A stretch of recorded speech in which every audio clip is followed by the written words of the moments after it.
என் அன்பு தமிழ் சொந்தங்களுக்கு வணக்கம். வெஜ் அண்ட் நான்வெஜ் சேனலில் இன்றைக்கி நம்ம மண்சட்டியில் தக்காளி குழம்பு எப்படி பண்ணுறதுன்னு பார்க்கலாம்.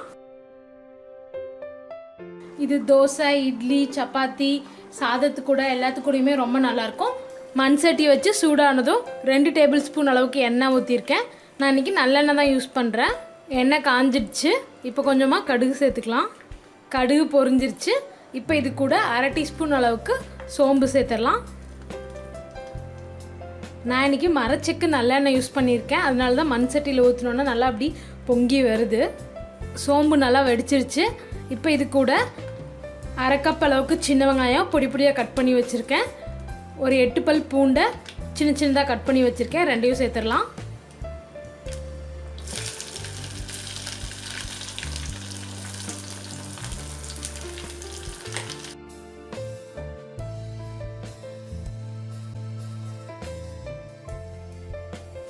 இப்போ இது கூட கொஞ்சமாக கருவேப்பிலை சேர்த்துடலாம். நல்லா மிக்ஸ் பண்ணி விட்டுக்கோங்க. வெங்காயம் நல்லா செவந்து வந்துருச்சு. இப்போ இது கூட 6 தக்காளி, நான் இன்றைக்கி நாட்டு தக்காளி யூஸ் பண்ணுறேன். அதை சின்ன சின்னதாக கட் பண்ணி வச்சுருக்கேன். அதை சேர்த்துடலாம். நல்லா மிக்ஸ் பண்ணி விட்டுருங்க.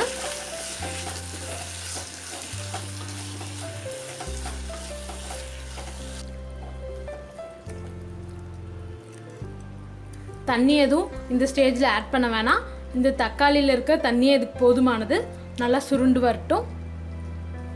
இதுக்கு நாட்டு தக்காளி யூஸ் பண்ணுறது தான் பெஸ்ட். அப்போ தான் தக்காளிலேருந்து நிறைய ஜூஸ் வரும். இப்போ இதுக்கு தேவையான அளவுக்கு உப்பு சேர்த்துடலாம்.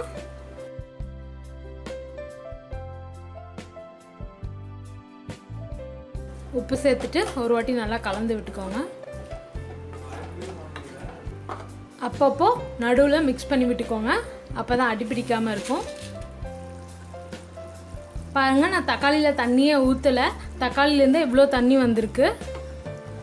நல்லா மிக்ஸ் பண்ணி விட்டுக்கோங்க.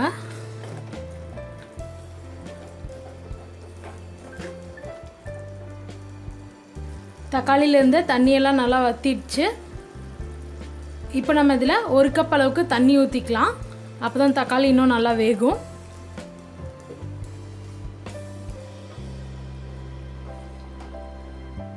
இப்போ இதில் 1 டீஸ்பூன் அளவுக்கு குழம்பு மிளகாய் தூள் சேர்த்துடலாம். கூடவே 1/2 டீஸ்பூன் அளவுக்கு காஷ்மீரி ரெட் சில்லி. நல்லா கலந்து விட்டுருங்க.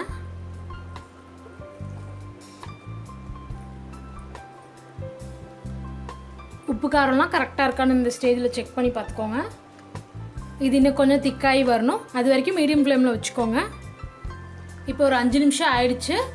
கிரேவியும் நல்லா திக்காகி வந்துருச்சு. ஒரு வாட்டி நல்லா மிக்ஸ் பண்ணி விட்டுக்கோங்க. உங்களுக்கு இன்னும் கொஞ்சம் திக்காக வேணும்னா இன்னும் கொஞ்சம் நேரம் வச்சுக்கோங்க. அல்லது இந்த கன்சிஸ்டன்சி போதுன்னா இப்போயே நீங்கள் அடுப்பை ஆஃப் பண்ணிடலாம்.